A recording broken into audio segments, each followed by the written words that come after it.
The sun rose slowly over Zalaris Prime, casting golden light across the royal palace. Princess Cerise stood at the highest tower, looking over the city she had reclaimed. Peace had returned, but it felt thin, fragile like glass before a storm. Behind her, Jackson entered, already dressed in armor. "You didn't sleep again." "I couldn't," she said. "Something feels wrong." Jackson nodded. "Because something is wrong." He handed her a datapad. "This came from the outer systems. A human colony gone. There's no survivors." Her eyes narrowed. "Another attack?" He tapped the screen. "They used hybrid weapons. Zelari tech. But fused with Terran energy cells." "Who would do that?" Cirrus asked. "Someone trying to turn our people against each other," he said quietly. "Someone who wants war." Suddenly an alarm rang out across the palace. Red lights. Screaming voices over the comms. "Emergency. Unknown fleet approaching. From deep space. Massive size. No identification." Ice. "They're not ours." Cerise turned to Jackson. "We need to move." Minutes later, the Vylar star launched into the sky. Its engines burned bright as it shot through the atmosphere. Heading straight into space, Circe and Jackson stood at the front of the command deck. Now fully repaired and shining with new armor plating. Loyal officers stood at attention. "Report," Cerise ordered. A young officer turned. "Unknown fleet is entering orbit. 30 ships, heavily armed. No flags, no signal." "They're hiding their identity," Jackson muttered. "Cowards." Another officer gasped. "They're launching pods, headed straight for the surface." Cerise clenched her fists. "They're not here for diplomacy. They want blood." Jackson activated the ship's weapons. "Then, let's show them who they're dealing with." The first wave hit hard. Drop pods crashed into cities. Strange armored soldiers poured out tall, silent, and fast. They used both human and Zelari tech, firing plasma beams and kinetic rounds, but the people were ready. Cerise had rebuilt her military, trained both human and Zelari together. And leading them, Jackson Vale, the warrior of two worlds, from the skies. Vylar star opened fire, taking down enemy ships before they could land. On the ground, Cerise and Jackson led squads into battle. Side by side in the ruined city of Eldaron, the enemy made their push. But they weren't expecting the queen and her human husband to be standing in their path. Cerise shouted, "Hold the line!" Jackson, covered in dust and blood, raised his blade. "Let's finish this." As the battle raged, a strange signal echoed. Through the airwaves, a voice, calm, cold, inhuman. "You cannot stop evolution. You bonded with the wrong species, princess. Your weakness will destroy you both." Cerise narrowed her eyes. "Who are you?" the voice laughed. "I am what comes after peace. After weakness. After love." Jackson frowned. "Sounds like someone who's afraid of unity." The voice continued. "We are the Ascended, born from both races, built in secret. Forged in war, we are the future." Cirrus stepped forward. "If you're the future, why are you hiding in the shadows?" "Because shadows strike first." Suddenly, explosions rocked the battlefield. The Ascended leader appeared floating in the sky. A tall, black, armored figure with glowing red eyes. It landed hard, cracking the stone beneath its feet. "You must be the queen," it said. "And you must be the fool who thinks I'll let you win," Cerise replied. The figure tilted its head. "Your bond with the human is your greatest weakness." "I will prove it." It lunged forward. Jackson blocked its blade with his own. Steel clashed. They moved faster than the eye could follow. Jackson and the Ascended leader locked in deadly combat. Cerise shouted, "I'm with you." She fired her blaster, forcing the creature to retreat, but it laughed. "You fight well together." But what happens when one of you falls? With shocking speed, it struck Jackson across the chest. He flew backward, crashing into rubble. "Jackson." Cerise screamed. He groaned. Blood trickled down his forehead. The enemy turned to Cerise. "Now you are alone." But she stood firm. never alone. She activated her sword and charged. Their blades lit up the battlefield, silver versus red. Cerise moved with fury, each strike full of memory, pain, and purpose. "I lost my family once," she hissed. "I won't lose him too." The Ascended Leader pushed back. "You think love makes you strong? It makes you blind?" "No," she growled. "It gives me something to fight for." With a final scream, she stabbed her blade through its chest. The leader gasped, red eyes dimming. "You chose wrong." Then it exploded into light, gone. Jax-O-N coughed, sitting up slowly. "Did we win?" Cerise ran to him, dropping beside. "Him, you idiot. Don't scare me like that." He smirked, holding her hand. "Couldn't let you have all the fun." Sirens stopped. The shooting faded. Across the planet, the invaders were defeated. It ascended those twisted half-breeds had lost. But Cerise knew it was not over yet. Weeks later, the Grand Council gathered. Humans and Zellery leaders sat at the same table. A new alliance was forming, stronger than before. Cerise stood before them. "We faced war, betrayal, even extinction. But we rose again together." She looked at Jackson. He nodded, standing beside her. "We are not just a queen."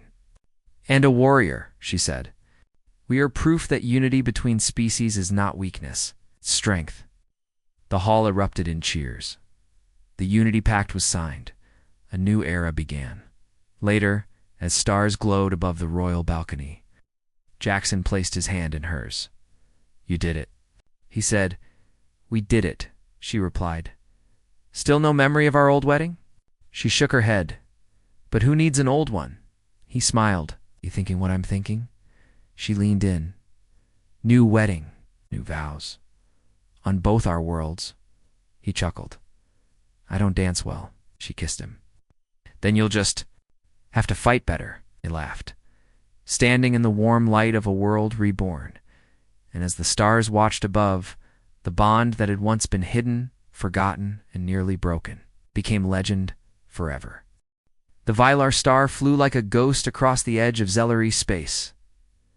Inside the ship, Princess Cerise stood at the command window, watching the stars. Her royal robes had been replaced with simple combat armor. Golden crest marked her shoulder, emblem of her lost house Valera. Behind her, Jackson adjusted his gear and checked his weapons. He looked calm, but his eyes were sharp, was ready for war. Cerise turned around. "We're about to cross into royal territory. You sure you're ready for this?" Jackson gave her a small smile. "You've seen me in 100 fights. What's one more?" She didn't smile back. "This isn't just a battle. This is our homecoming." Jackson stepped closer.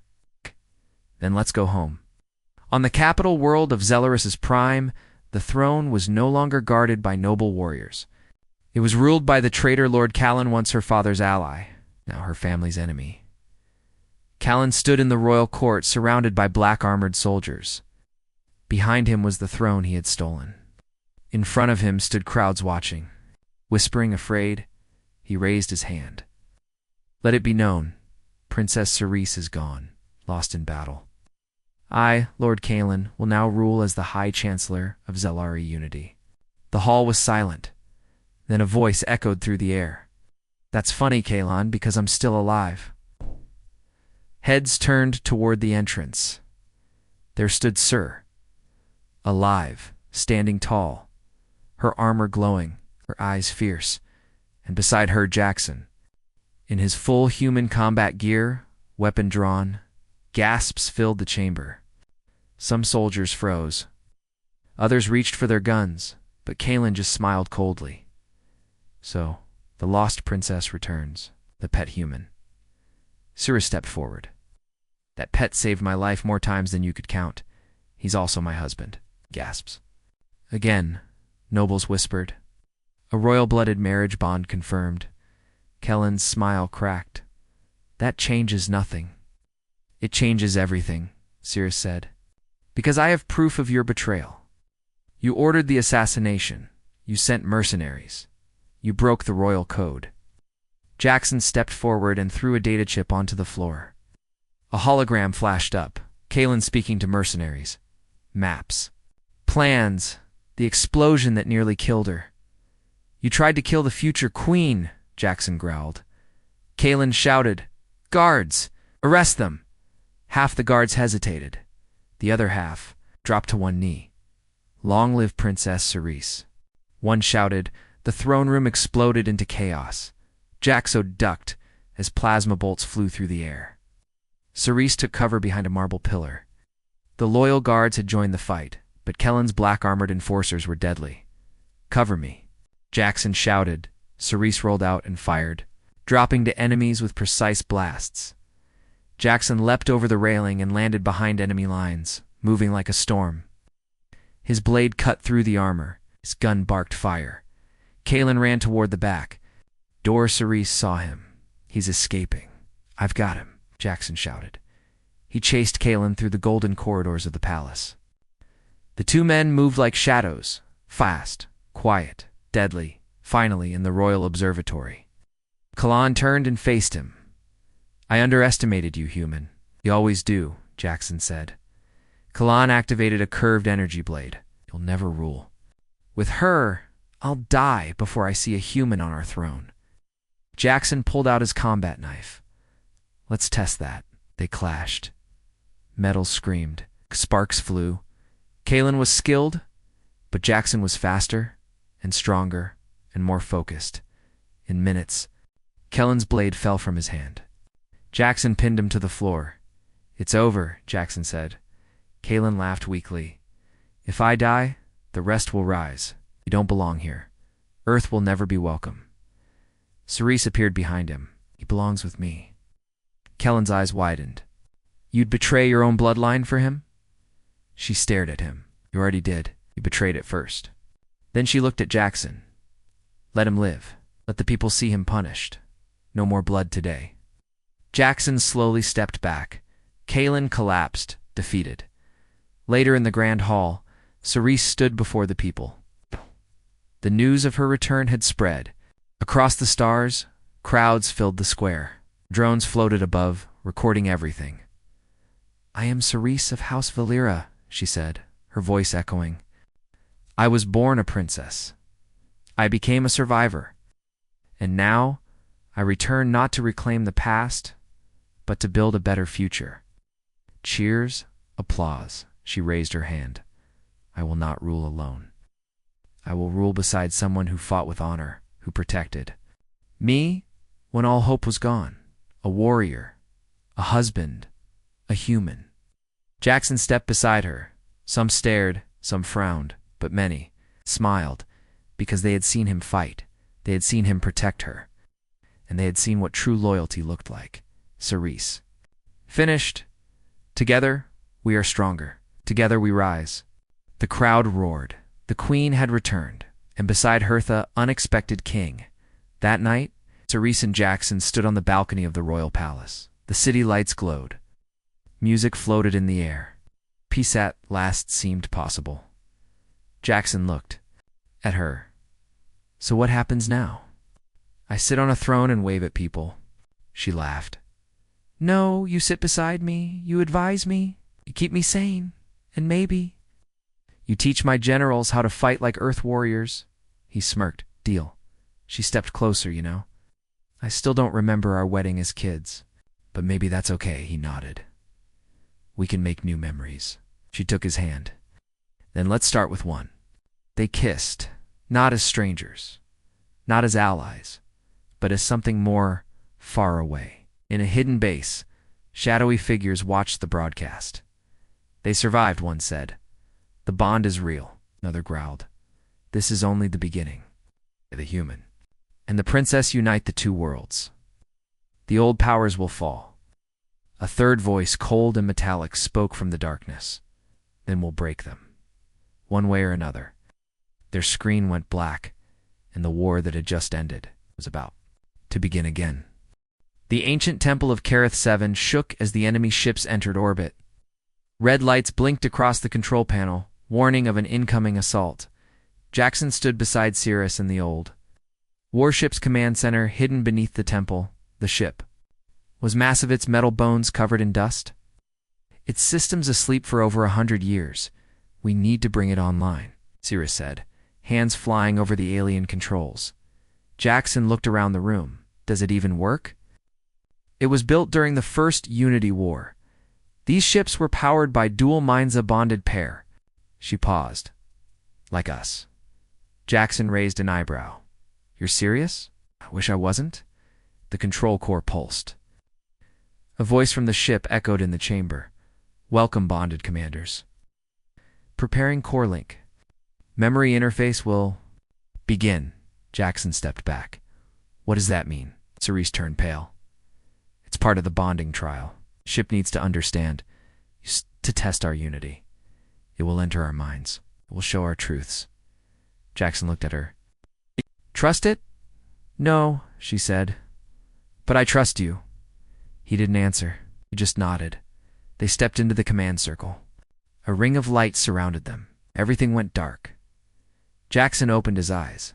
He was standing in the ruins of a city. Buildings burned. Skies were dark. Bodies lay in the street. It was Earth, his Earth during the war. No, he whispered. Not again. He looked around and saw them, his old unit. His friends, they were alive. But only for a moment. Explosions ripped through the street. His team screamed. Jackson dropped to his knees. I couldn't save them. Why do you carry this pain? The voice asked. Because I was the leader. I should have seen the trap. The voice spoke again. What did you learn? Jackson stood. Slowly, that I can't save everyone. But I can still protect someone. He looked ahead. In the smoke, he saw Ceres alone, lost, running. Without thinking, he ran to her. Now Ceres stood in her own memory, a palace of light, her family smiling. Then fire. Screams. She was 10. Her brother Prince Vale pushed her into a tunnel. Run, Cerise. He shouted. She watched, helpless, as enemy ships blasted the palace walls. Her brother died saving her. What do you fear? The voice asked. She shook. That I'm not strong like him. I don't deserve to rule. What did you learn? She wiped her tears. That leadership is not about being perfect. It's about standing up even when you're broken. In the distance, she saw Jackson wounded. Reaching out, she walked to him. Their hands touched. The memory world faded. Back in the command center, they gasped as they returned. The ship's core pulsed faster now, mind link complete. Unity confirmed. Jackson looked at Cerise. That was intense. She nodded. Right. But we made it. Suddenly alarms blared. Warning. Enemy ships entering lower orbit. Attack imminent. Jackson ran to the weapons console. We need to launch. Now. Cerise placed her hand on the ship's interface. We do it together. The control systems responded to their touch. Power flowed through the ship. Lights lit. Up one by one. Engines came online. Weapons warmed. The old warship, the Vylar Star, rose from its hidden cradle beneath the moon. Outside, 5 Zalari enemy ships formed an attack line. They're locking weapons, Jackson said. Let's give them something to worry about, Cerise replied. She activated the plasma cannons. Jackson fired the forward turrets. The enemy ships returned fire. The Vylar Star shook, but its shields held. Jackson grinned. The ship's tougher than it looks. Cerise focused on targeting. 1 down. 4 to go. Jackson flew the ship like he'd done it all his life. He spun through fire, dodged missiles, and struck back hard. 1 enemy ship exploded. 2 more broke formation. Then the last ship sent a transmission. Princess Cerise, we thought you were dead. Her voice was cold. I'm very much alive. You bonded with a human? That's treason. She smiled. That's evolution. Then she cut the line. Jackson hit the final blow. The last ship fell from orbit, burning through the sky. Silence, they had won. Later, as the Vylar Star floated in low orbit, Cerise and Jackson sat in the command chamber. I saw your pain, she said quietly. I felt it. Jackson looked at her. I saw yours too, and I understand now. She turned to him. We're bonded. Not by that old ritual, not by the temple, By choice, he nodded. Yeah, we could have broken the bond, but we didn't. Jackson reached out. So what now? She smiled. Now we finish what we started. They sent a signal to the outer system. Within hours, a loyal Zalari ship arrived. It carried Ceres's trusted advisor and several soldiers loyal to the royal family. Your Highness, the advisor said, bowing. We feared you were gone. I'm here, she said, standing tall. This is Captain Jackson. Vale, my husband. Gasps. Whispers. Then silence. Ceres continued. I chose him. And together we bring proof of the betrayal that nearly destroyed the peace summit. Jackson stepped forward. We've got recordings, messages, battle logs. Your enemies tried to erase you. But we're still here, Ceres said. And it's time to take back what's ours. The soldiers saluted. Loyalty had returned. That night, under the stars of Kareth 7, Jackson sat alone, looking up at the sky. Ceres joined him. You still don't remember the wedding? He shook his head. No, just flashes.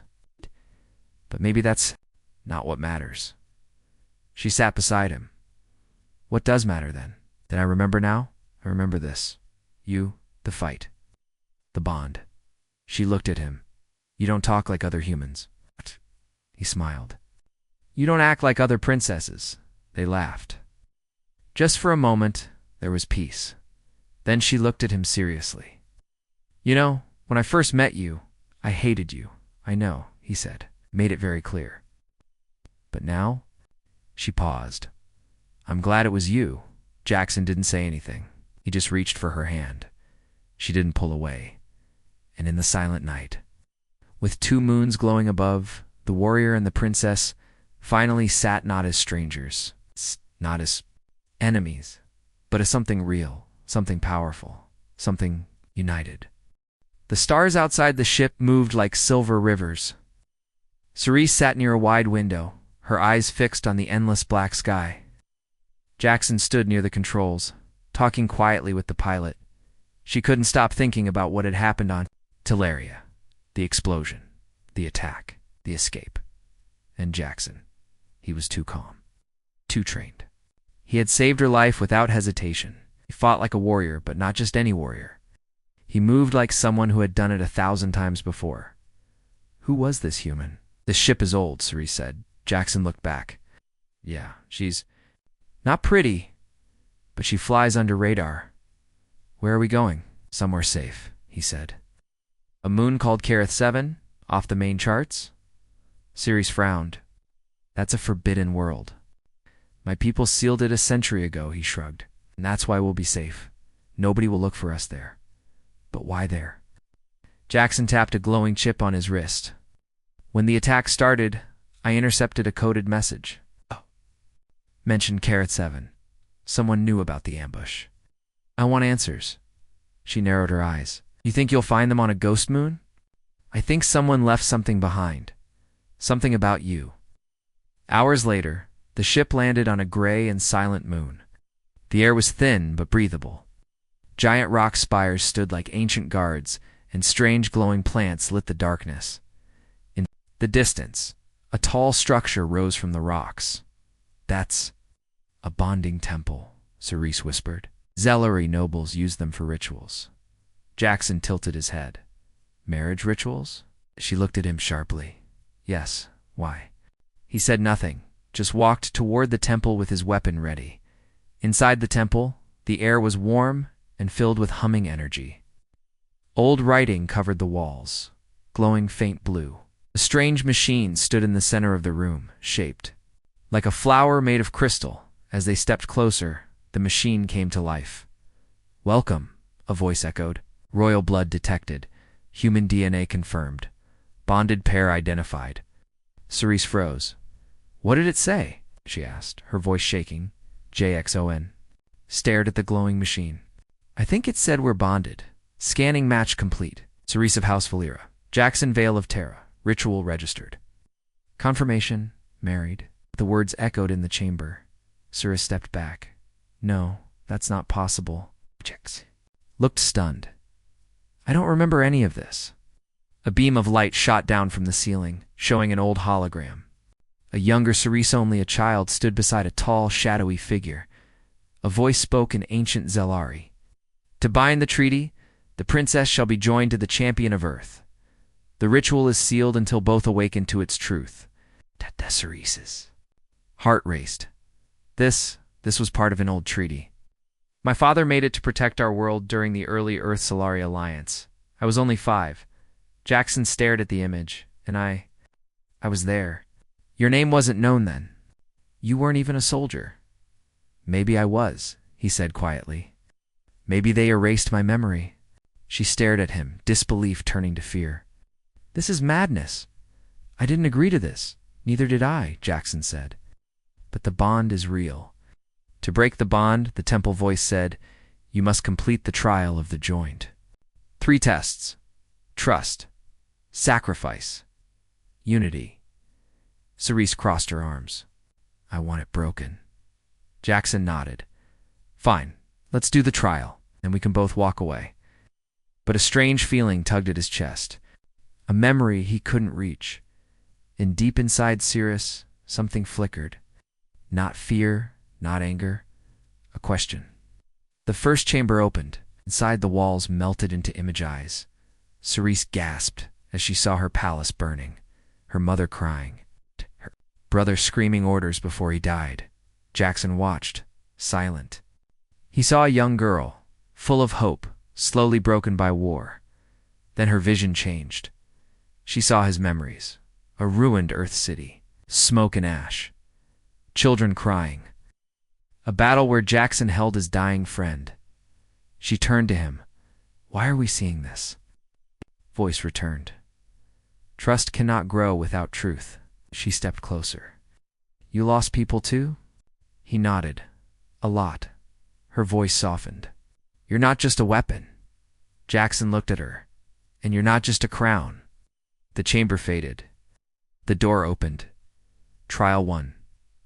Complete. The second chamber was colder.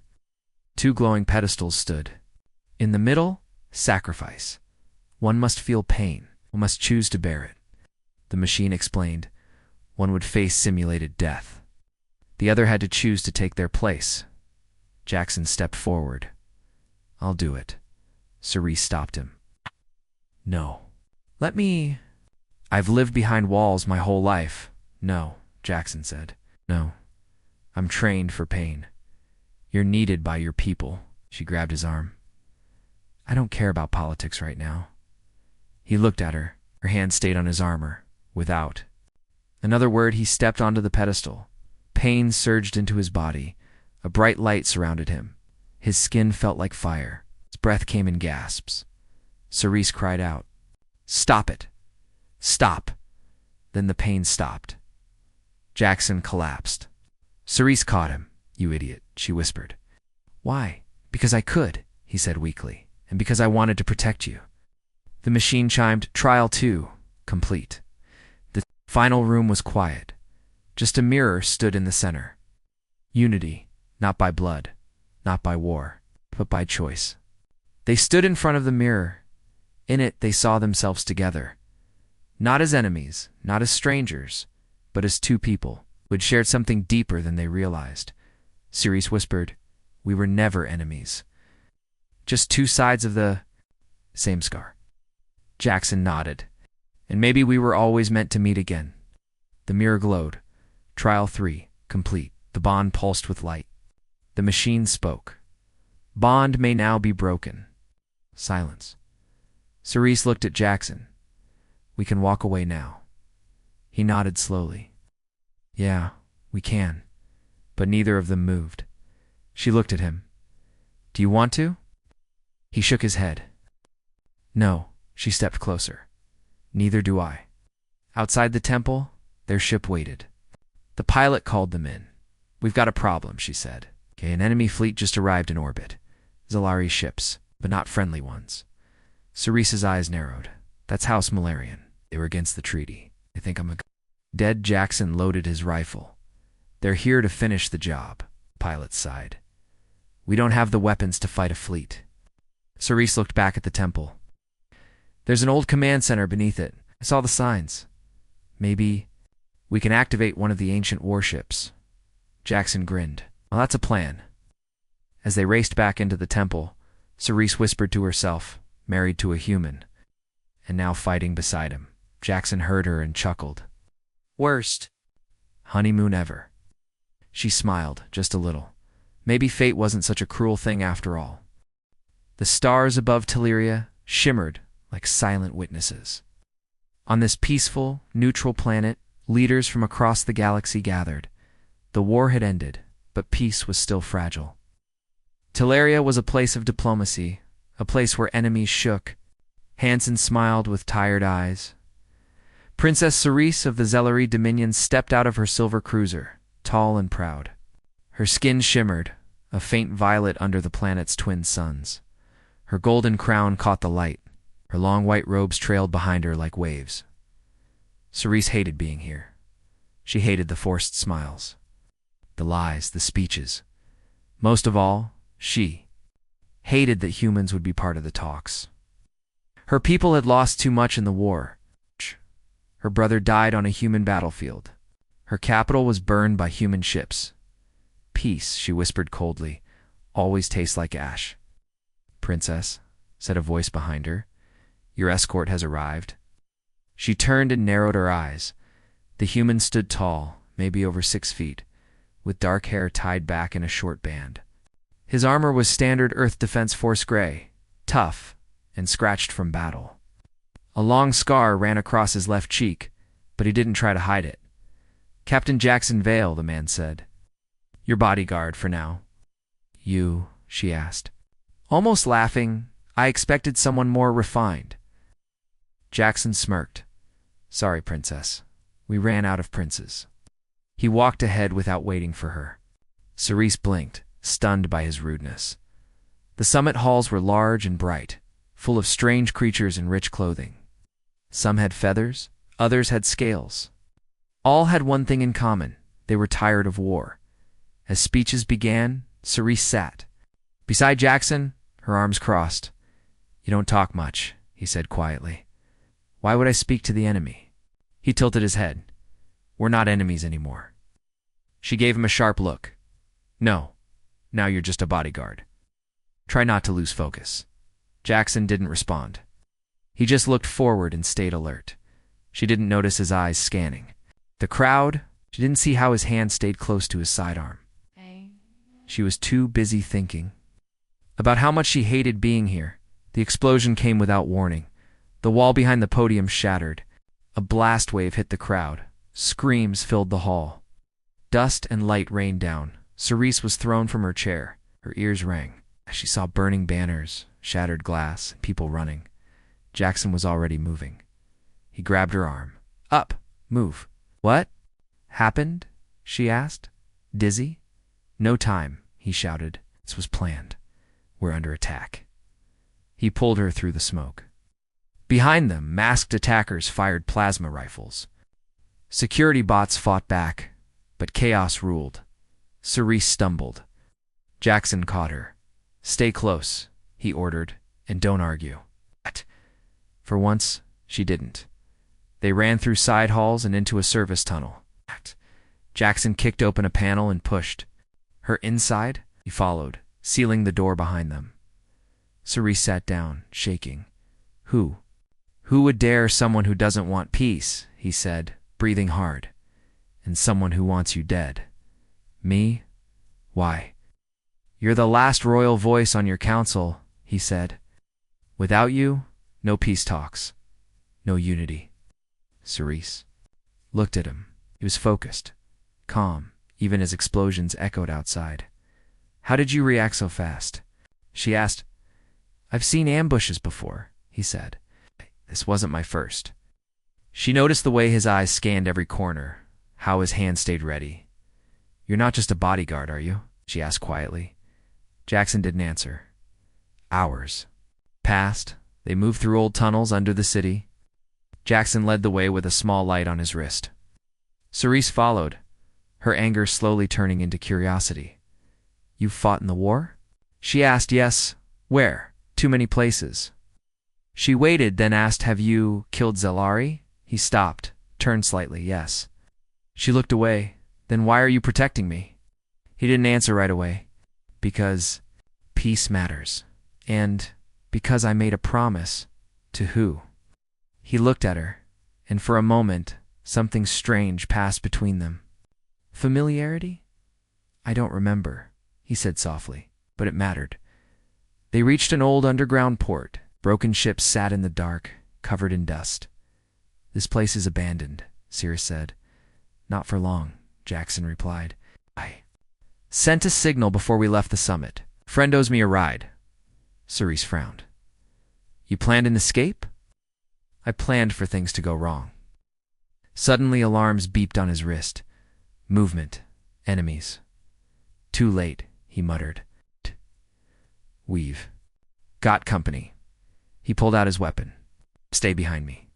3 attackers entered the hangar, rifles raised. Jackson moved fast. His shots were clean and quick. One by one, the enemies dropped. Cerise stared in shock. She had never seen someone move like that. You're not a normal soldier? You?" Gave her a tired look. "I'm whatever they need me to be." Just then, a small stealth ship uncloaked and landed with a hiss. The door opened. A woman stepped out. "Human. Pilot. Fast-talking. Took you long enough," Jackson said. "Hey, Vale," she said. "You owe me fuel and a bottle of something strong." He smiled. "Add it to my tab." They climbed aboard. The ship rose into the sky and vanished into the clouds. Inside the ship, Cerise sat quietly across from Jackson. He finally spoke. "Lay low on the outer rim. Let things cool down." She nodded. "Thank you, Captain." He looked surprised. "That's the first polite thing you've said to me." "Still don't like humans," she said. "I don't need you to." She leaned forward. "But I'm starting to think I don't know everything." Jackson raised an eyebrow. "Most people don't." They stared at each other, and somewhere in the silence, something shifted. Something old. Something forgotten.